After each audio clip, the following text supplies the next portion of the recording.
O nosso ministério entre os povos indígenas, eu vou mencionar somente isso antes de expor a palavra para os irmãos, é um ministério de tradução da Bíblia. E por que eu menciono isso? Eu menciono porque talvez você esteja aí perguntando o que Deus quer que você faça na sua vida. E uma possibilidade é o trabalho de tradução da Bíblia.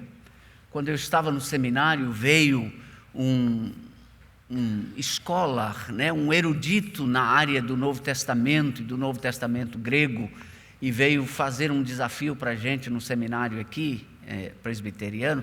Ele começou a palestra perguntando assim: o que você vai fazer com o seu grego quando você sair do seminário? E alguns colegas disseram: vou usar o Novo Testamento grego para escorar a janela do gabinete pastoral. E outros diziam: eu quero esquecer o grego e nunca mais vê-lo na minha vida. Mas aquilo me chamou a atenção, porque eu sempre gostei da aquisição de línguas e sempre gostei do estudo linguístico. E quando ele me disse o que eu vou fazer com o meu grego, aquilo me chamou a atenção. E daí ele falou sobre tradução da Bíblia. Milhares de línguas em todo o mundo sem sequer João 3,16. Você sabia disso? Que nós temos ainda 2.000 línguas no mundo sem sequer João 3,16. 2.000 línguas. E dentre essas 2.000, há no Brasil pelo menos 30 línguas indígenas necessitando tradução sem sequer João 3,16. Então eu fiz uma oração naquela época: Senhor, se for do teu querer, me usa para traduzir a tua palavra para línguas minoritárias do mundo. E Deus nos conduziu para o trabalho indígena. E estamos há 30 anos, estamos no nosso terceiro projeto. Estamos traduzindo o Novo Testamento para uma língua no estado do Maranhão. Eu não vou mencionar o nome do povo porque o culto está sendo transmitido pela internet, não é isso? E a gente sofre muita oposição e muita perseguição por estar traduzindo a Bíblia para uma língua indígena. Então, vou evitar o nome do povo, mas aqui nós temos Lucas e Atos, a primeira publicação nessa língua, e Deus está assim nos abençoando. O texto de 1 Tessalonicenses foi lido, nós já traduzimos 1 e 2 Tessalonicenses, 1 e 2 Timóteo, agora estamos terminando Marcos, estamos quase finalizando Mateus, estamos com quase 60% do Novo Testamento. E o nosso objetivo é que, no máximo em 8 anos, a gente possa entregar o Novo Testamento para esse povo. A igreja surgiu e agora eles estão lendo as Escrituras na sua própria língua e assim então poderão ler na língua do coração, se solidificar na fé cristã e ser uma testemunha de Jesus entre o seu próprio povo. Se você está pensando o que Deus quer que eu faça, e mesmo que você não tenha grego, mas gosta de linguística, gosta de aquisição de outras línguas, quem sabe o ministério de tradução não seja uma área para você. Que Deus abençoe. Nós precisamos ainda de 2.000 tradutores, pelo menos, para que a gente traduza as Escrituras em todas as línguas atualmente no mundo, e que Ele nos abençoe. Meus irmãos, eu vou confessar mais uma coisa. O Cláudio disse, nós estamos há 30 anos entre povos indígenas. Essa barba toda branca não é de graça. O trabalho é um trabalho árduo. E eu estou hoje à noite aqui para pregar um sermão de carapuça. Sabe o que é um sermão de carapuça? Nossa, geração, essa palavra, está vendo? É equivalente à minha barba branca, né? Sermão de carapuça era uma expressão que se usava no passado quando o pastor pregava um sermão com uma intenção objetiva de puxar a orelha de alguém. E eu vim à igreja pregar um sermão de carapuça. Acho que nunca mais vou voltar aqui. A razão do sermão de carapuça é que nós já estamos orando a Deus para que levante um substituto para nós na aldeia. O trabalho requer uma geração mais jovem, com mais vigor físico, porque realmente é difícil o acesso, difícil a vida na aldeia, requer muito esforço físico, e nós estamos conscientes de que nós estamos caminhando para o final do nosso trabalho entre os povos indígenas. E estamos orando a Deus para que levante jovens dispostos a pegar esse trabalho, que é um trabalho técnico, mas é um trabalho assim que requer muita coragem, muito vigor, muito esforço, e Deus levante novos missionários, não só para os indígenas, mas para o trabalho da nossa igreja, tanto no país quanto fora dele, na proclamação do Evangelho. Nós chegamos a um ponto na Igreja Presbiteriana do Brasil em que está havendo a necessidade de uma transição de uma geração para outra.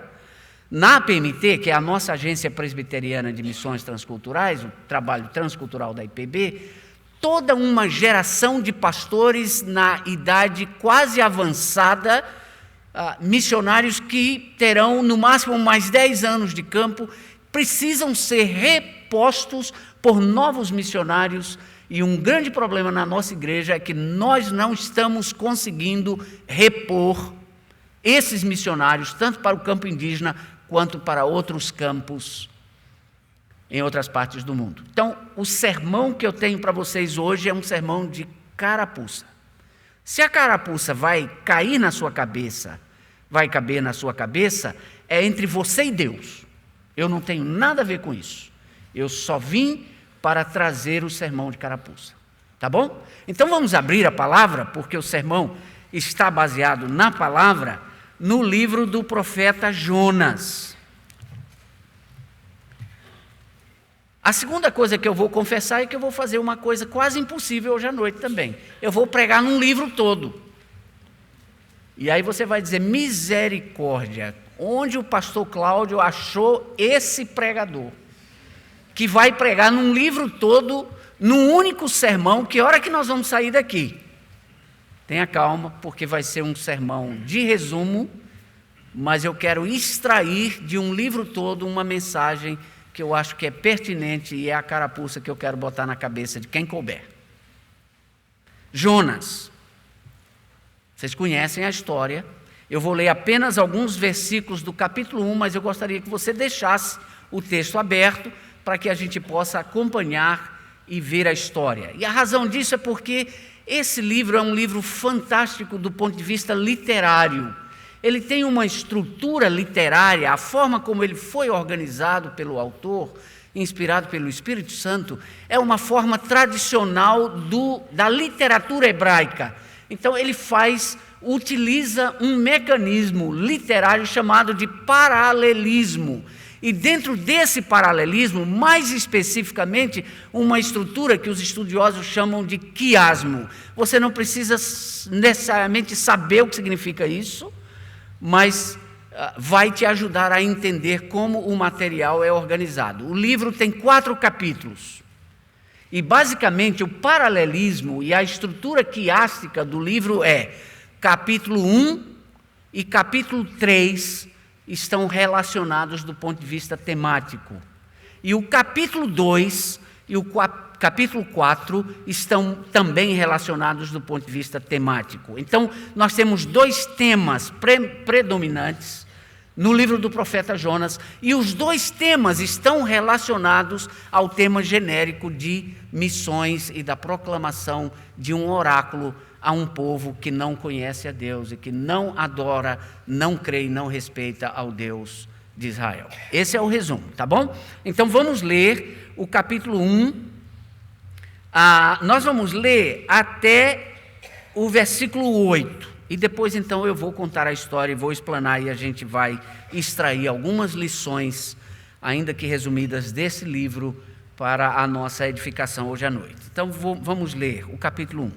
Diz assim: veio a palavra do Senhor a Jonas, filho de Amitai, dizendo: dispõe-te e vai à grande cidade de Nínive e clama contra ela, porque a sua malícia subiu até mim. Jonas se dispôs, mas para fugir da presença do Senhor para Tarsis. E tendo descido a Jope, achou um navio que ia para Tarsis. Pagou, pois, a sua passagem e embarcou nele para ir com eles para Tarsis, para longe da presença do Senhor. Mas o Senhor lançou sobre o mar um forte vento, e fez-se no mar uma grande tempestade. E o navio estava a ponto de se despedaçar. Nota linguística, essa expressão, navio estava a ponto de se despedaçar, na língua original o navio pensava que ia se despedaçar. Um recurso literário da personificação em que o navio recebe forma humana. O navio pensava que ia se despedaçar, o tradutor não colocou isso lá. Versículo 5. Então os marinheiros, cheios de medo, clamavam, cada um ao seu Deus, e lançavam ao mar a carga que estava no navio para o aliviarem do peso dela. Jonas, porém, olha o contraste, havia descido ao porão e se deitado e dormia profundamente. Chegou-se a ele o mestre do navio e lhe disse: que se passa contigo? Agarrado no sono? Levanta-te, invoca o teu Deus. Talvez assim esse seu Deus se lembre de nós para que não pereçamos. E diziam uns aos outros: vinde e lancemos sortes para que saibamos por causa de quem nos sobreveio esse mal. E lançaram sortes e a sorte caiu sobre Jonas. Até aqui, versículo 7. Lançaram sorte e a sorte caiu sobre Jonas. Deixe-me dar algumas informações preliminares e genéricas a respeito disso, desse livro. Primeiro, nós não sabemos quem foi o autor do livro. Nós não sabemos se foi o próprio Jonas ou se foi uma outra pessoa posteriormente. Muito provavelmente foi uma outra pessoa, mas nós não temos informação histórica suficiente para definir quem é realmente o autor do livro de Jonas. É muito provável que ele tenha sido escrito no período do cativeiro judaico, alguns anos, ou talvez o cativeiro judaico foi uns 200 anos depois do cativeiro do norte, então 500 e alguma coisa antes de Cristo, foi mais ou menos quando o Novo Testamento, quando o livro de Jonas talvez tenha sido escrito, pode ter sido anteriormente, nós não sabemos. Há alguma base para se afirmar que tenha sido no período do cativeiro. Uma outra informação é que os estudiosos ficaram tão assim intrigados e brigaram tanto com relação a esse peixe, o fato do profeta ter sido engolido por um peixe, que muitas vezes se passou meio que batido em relação à mensagem do livro. Os debates se tornaram tão assim na questão da possibilidade ou não de ser verdadeira a história, que as pessoas esqueceram de analisar, do ponto de vista literário, qual é a mensagem, qual é o tema, ou quais são os temas predominantes desse livro, e o que de fato ele queria ensinar à nação de Israel, e por que não a nós posteriormente. Seu caráter biográfico e a sua arte literária o coloca em posição de destaque do ponto de vista do Antigo Testamento. É uma coisa muito interessante você ler esse livro na língua hebraica, porque há determinados aspectos literários, determinadas nuances do autor que, infelizmente, por limitações de tradução, de princípios de tradução, a gente não consegue passar para o texto traduzido. Uma delas é essa que eu mencionei para os irmãos, que no texto hebraico diz que o navio pensava, como se o navio fosse uma pessoa, pensava que ia se despedaçar. E o autor também brinca muito com palavras, e esse jogo de palavras tem muita importância para que a gente possa compreender a mensagem. Um jogo de palavras, por exemplo, muito interessante nesse livro, são os verbos subir e descer, que às vezes não passam para a tradução, mas que na língua hebraica estão claros lá, quando veio a palavra do Senhor dizendo, levanta, isso é subir. Levanta, Jonas, e vai à cidade, a grande cidade de Nínive. É o termo subir, não é? Sobe ou levanta e vai. E aí o texto diz, mas ele foi para descer. Então o autor brinca com os termos subir e descer como verbos que simbolizam o subir, a obediência, e o descer, a desobediência, uma vez que esse livro trata da obediência a um chamado específico de Deus para a entrega de um oráculo divino ou de uma profecia. Jonas é chamado por Deus no capítulo 1 para entregar uma profecia, um oráculo de condenação a uma nação vizinha de Israel. É o único caso que nós temos no Antigo Testamento. Um profeta que sai dos arraiais de Israel e vai para uma nação chamada pagã para proferir um oráculo de condenação. E essa é a mensagem que Jonas tem que entregar à grande cidade de Nínive, chamada aqui de capital e uma cidade do Império Assírio. E então o autor do livro organiza basicamente 2 temas fundamentais, e ele organiza nessa forma quiástica de contraste para tratar esses 2 temas. O primeiro deles é o tema do chamado. Como se considera ou como uma pessoa reage ao chamado de Deus? No capítulo 1, o profeta reage fugindo. Ele, se tivéssemos assim fragmentos desse texto e o original dele tivesse se perdido e a gente encontrado apenas, digamos, os primeiros versículos 1 e 2 e parte do 3, o 3 diz assim: Jonas se dispôs, e a gente imagina que ele se dispôs para obedecer. Só que o versículo continua e diz: Jonas se dispôs, mas para fugir da presença de Deus. E aqui tem algumas coisas interessantes, porque do ponto de vista geográfico, Deus está mandando Jonas para o leste. A Síria ficava ao leste de Israel. Tarsis fica ao oeste de Israel, não é? E aí então Jonas desce do norte. Ele é uma personagem histórica, é mencionada lá no livro dos reis. Ele profetizou no reino do norte, né, o reino de Israel. Ele desce para o sul, vai até o porto de Jope. E há uma curiosidade aqui pela linguagem que ele utiliza, que Jonas não só pagou a passagem, mais uma vez, na nossa tradução diz que ele pagou a passagem, mas os comentaristas dizem que Jonas fretou o navio. O termo que é utilizado na língua hebraica dá a impressão, ou dá a ideia de que ele não só pagou a passagem e veio como um passageiro comum, mas ele chega no porto de Jope e ele diz: escuta, quanto é que vocês querem para me levar a Tarsis? E os camaradas cobram um determinado valor e ele faz um frete daquele navio para fugir da presença de Deus. Então, a maneira como Jonas reage ao chamado específico de Deus para uma tarefa, que nós vamos ver posteriormente, ele considerava muito difícil, e geralmente essa é a razão porque as pessoas fogem de um chamado missionário, é porque o trabalho missionário é uma tarefa difícil. Então Jonas foge da presença de Deus e foge da função que Deus lhe designou, não é? E aí então ele é capaz até de pagar o frete do navio para fugir para uma outra região.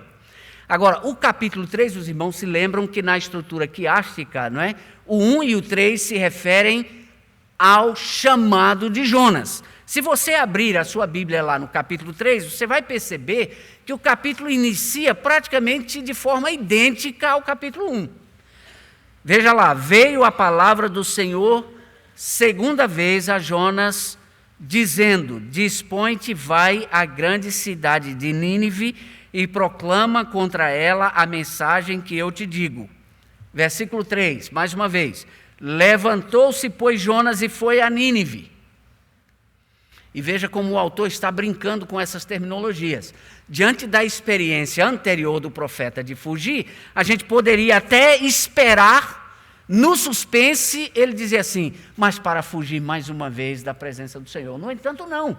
No entanto, diz aqui, segundo ele foi a Nínive, segundo a palavra do Senhor. Então, até esse momento, nós temos 2 reações ao chamado. A primeira reação foi uma reação de fuga. E a forma como o autor vai brincando e falando, jogando com as palavras em relação a esses termos, é a seguinte expressão: quem sobe obedece, quem desce desobedece. Veja lá, no versículo 1:3 ele diz: Jonas desceu a Jope. No 1:3b ele diz: Jonas desceu ao navio. No 1:5 ele diz: desceu ao porão do navio. E no 2:6 desceu às profundezas da terra. Então o autor está brincando com o termo descer para mostrar que uma pessoa que reage a um chamado específico de Deus para se levantar e ir pregar a palavra como missionário, quando se reage negativamente a esse chamado, a experiência desse indivíduo é uma experiência de descer cada vez mais. Então, ele vai descendo, a chegar a um ponto de descer a uma situação de risco de vida. Porque o capítulo 2 e o capítulo 4 agora vão tratar do tema misericórdia, a misericórdia de Deus. Se você abrir no capítulo 2, você vai perceber que o capítulo inteiro é a oração de Jonas. Porque o capítulo 1 terminou com uma punição ao profeta desobediente e fujão. Deus envia uma tempestade, e essa tempestade ela é tão forte, que o navio pensou que iria se despedaçar. E aí então o autor faz um contraste entre a atitude dos marinheiros e a atitude de Jonas. Enquanto os marinheiros tinham a percepção de que aquela tempestade era um fenômeno espiritual, o profeta está no porão do navio, dormindo sossegada e alheiamente a tudo o que estava acontecendo. E mais uma vez o autor brinca com esses termos, demonstrando que marinheiros pagãos que eram politeístas, que adoravam a outros deuses, chegam à conclusão diante daqueles eventos de que eles na verdade demonstram muito mais temor a Yahweh, o Deus de Israel, do que o profeta fujão que estava tentando sair da presença de Deus para não cumprir a sua missão. E mais uma vez, então, o autor brinca com essa terminologia do descer e subir, do perdoar e não perdoar. Então, o capítulo 2 e o capítulo 4 têm a ver com o tema de misericórdia. E, basicamente, a mensagem é: aqueles que experimentam a misericórdia de Deus,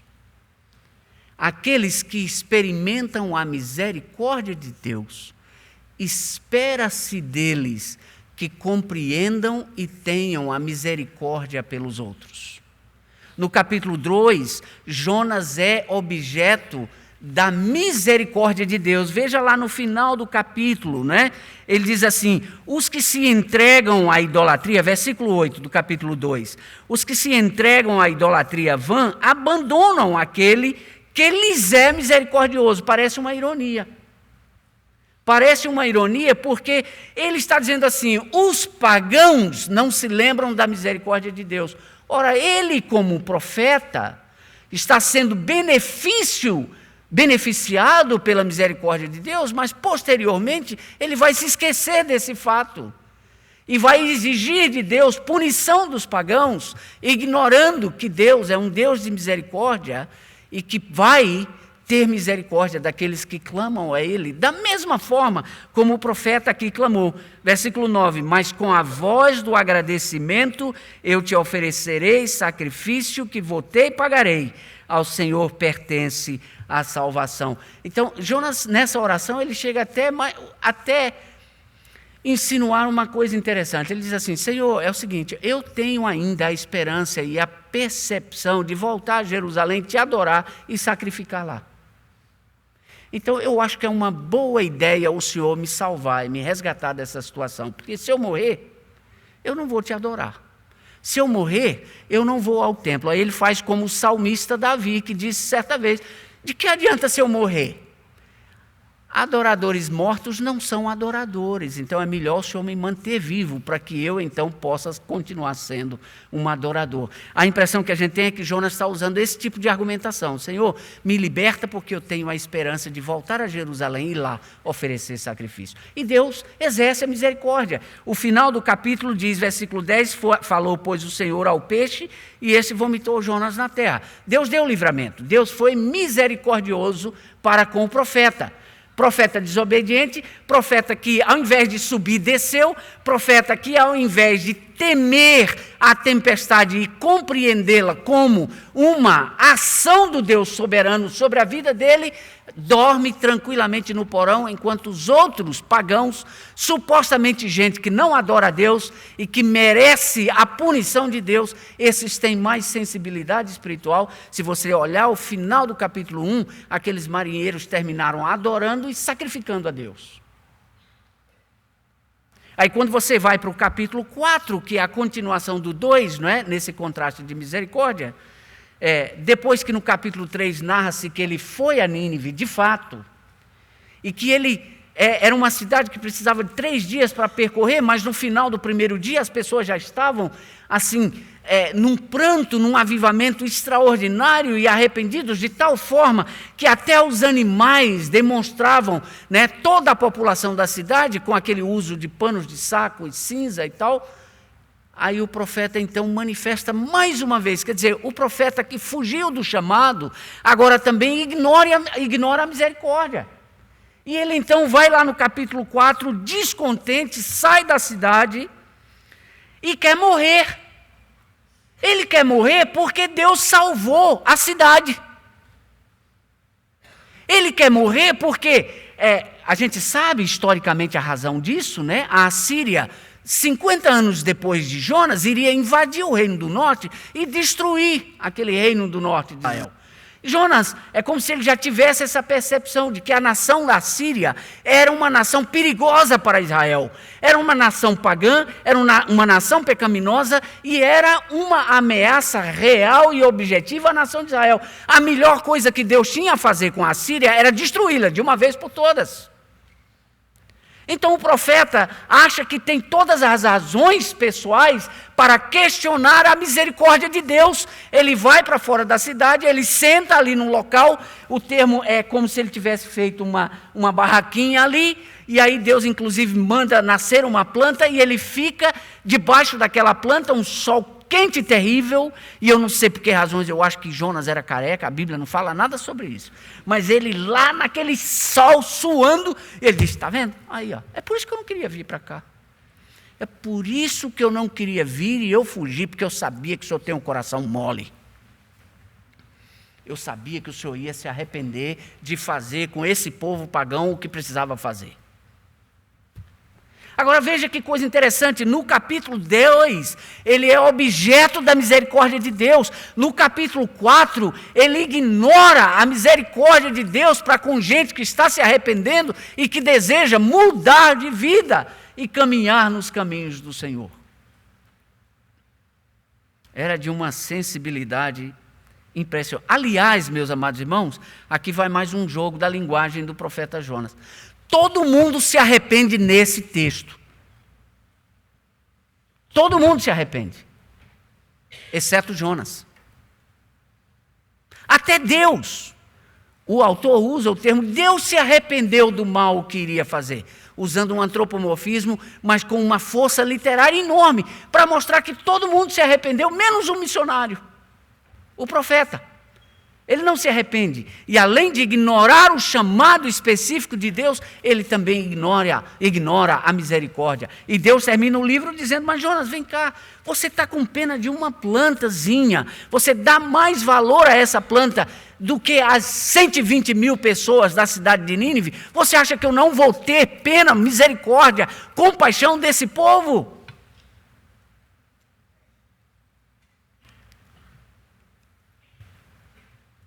E é por isso que autores imaginam que o livro foi escrito até com uma intenção meio que irônica, para mostrar à nação de Israel, isso foi sempre um problema para a nação de Israel. O fato de ser uma nação eleita, uma nação escolhida, muitas vezes deu a Israel a impressão de que era uma nação exclusiva. E que por exclusividade significava rejeição das outras nações, dos outros povos. Quando, na verdade, desde o início em Abraão, Deus utiliza Israel como instrumento para ser bênção para as nações. Então, o relacionamento de Israel com as nações vizinhas sempre foi um relacionamento complicado e muitas vezes a nação de Israel não entendeu o seu papel em relação às nações vizinhas. E agora, no tempo do cativeiro, a pergunta deles é, como é que Deus age, afinal de contas? Porque parece que Deus pune o seu povo e tem misericórdia dos pagãos.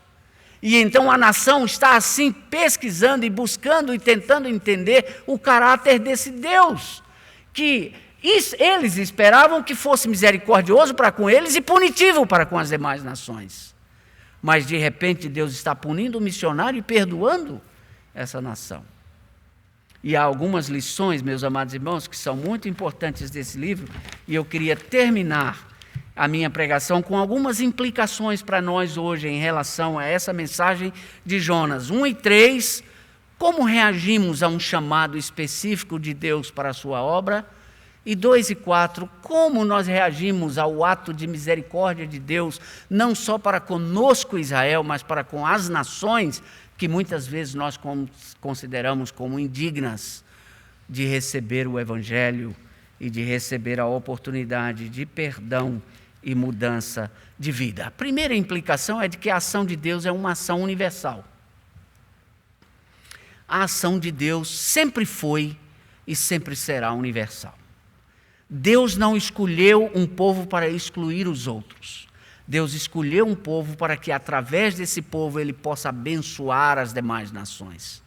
A nação de Israel não entendeu muito bem isso, e nós, como igreja, o Israel de Deus, precisamos entender, sob pena de estarmos desobedecendo a esse Deus universal, que não quer nada menos do que adoradores de todos os povos, de todas as línguas, de todas as nações, para que diante dele e do trono dele possam lhe render glória. O Deus da Bíblia é um Deus universal e o plano de ação dele é do tamanho do universo. Deus não escolheu um povo para excluir os outros, ele escolheu um povo para abençoar os demais, e essa é a primeira implicação que nós temos que extrair desse texto do profeta Jonas. A segunda implicação é que não se pode fugir à vontade do Deus soberano sob pena de se sofrer as consequências terríveis da desobediência. E aqui vai a carapuça. Sabe por quê? Porque eu tenho encontrado muita gente em igreja que chega para mim e diz assim: pastor, o senhor está lá há 30 anos com a sua esposa, o senhor criou seus filhos lá na aldeia? Eu disse: sim, 3 filhos criados na aldeia, hoje são adultos, estão vivendo a sua vida e servindo a Deus, graças a Deus. Pastor, lá tem cobra? Tem, misericórdia. Jacaré? Tem, misericórdia 2. Onça? Misericórdia 3. Aí o jovem chega para mim e diz assim: pastor, se Deus me chamasse, eu não iria, não. Eu tive um caso curioso quando eu estava saindo do seminário para ir para o trabalho missionário, porque um pastor chegou para mim e disse: Norval, eu te admiro, você tem uma boa base de grego, de estudos, etc. e tal. Rapaz, se Deus me chamasse para ir trabalhar no meio de uma aldeia indígena, eu não iria, não.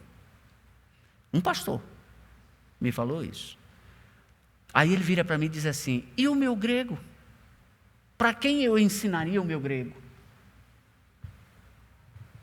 Eu disse a ele, com todo respeito, você me permite dizer uma coisa? Eu conheço alguns missionários que sabem mais grego do que você e saíram dos seus países e gastaram 30, 40, às vezes 50 anos trabalhando em tradução das escrituras para línguas minoritárias. Aqui no Brasil, o povo kaiowá que nós presbiterianos conhecemos tanto. Houve um inglês chamado John Taylor. John Taylor gastou a vida dele como missionário entre os kaiowá. Traduziu o Novo Testamento junto com uma outra missionária chamada Lorena. Eles traduziram o Novo Testamento. John Taylor estudou em Oxford. Clássico, grego clássico, lia de ponta a ponta, conhecia grego mais do que qualquer um de nós. E esse homem veio da Inglaterra, se embrenhou no estado de Mato Grosso do Sul, gastou a vida inteira dele numa aldeia indígena para traduzir o Novo Testamento, e me vem um pastor e diz que não vai para um trabalho missionário porque ele não teria para quem ensinar o seu grego. Quando a gente se considera especial demais para cumprir um propósito de Deus nas nossas vidas, nós estamos em perigo. E eu não fiquei surpreso quando esse pastor caiu, e caiu terrivelmente e jogou o seu ministério fora, porque quando a gente se acha especial demais para cumprir o chamado de Deus para uma tarefa, nós estamos em perigo. Foi o que aconteceu. Olha, deixa eu te dizer uma coisa, não tem perigo maior na vida de um crente do que estar fora do centro da vontade de Deus. Ele pode estar na melhor capital do mundo, ele pode estar no melhor recurso que ele possa imaginar, ele pode ter as melhores condições físicas e materiais. Se ele estiver fora do centro da vontade de Deus, ele está correndo perigo. Então é muito melhor estar no meio dos jacarés e das cobras, mas no centro da vontade de Deus, do que estar no meio do bem bom, mas está correndo o risco de ser engolido por um peixe. Então preste atenção na sua vida. Ouça o Espírito. Ouça a voz de Deus. Se Ele estiver chamando, não considere o chamado difícil demais para obedecer. Não é uma onçazinha que vai fazer com que você mude os planos de Deus na sua vida. Vocês conhecem a história do missionário que encontrou com a onça no mato? Ele caiu de joelhos em oração e disse: Senhor, tem misericórdia de mim. E nada da onça pular nele. Aí ele olhou para o lado assim, a onça estava orando também. Aí ele disse: a senhora também é crente? Ela disse: sim, estou agradecendo a Deus pelo alimento. Quando a gente está fora do centro da vontade de Deus, a gente está correndo sério risco. Porque o Deus soberano exige obediência. É melhor obedecer. É melhor obedecer do que sacrificar. Outra razão, as nossas razões pessoais não podem se sobrepor ao plano eterno de Deus para com as nações. O profeta Jonas tinha todas as razões humanas para não querer o arrependimento dos ninivitas. Ele tinha todas as razões. A gente sabe da rivalidade entre Israel e as nações vizinhas. A gente sabe como essas nações eram um desafio para a nação de Israel, tanto do ponto de vista para manter Israel como o povo da aliança, o povo que obedece, o povo separado, o povo distinto, o povo que não se contamina com a idolatria dessas nações, mas também com o problema do poderio bélico dessas nações, que estavam sempre, ainda hoje, querendo destruir a nação de Israel. A gente sabe, Jonas tinha razões pessoais para desobedecer a Deus, mas as razões pessoais dele não eram suficientes para que ele pudesse ignorar o chamado específico de Deus para a sua vida.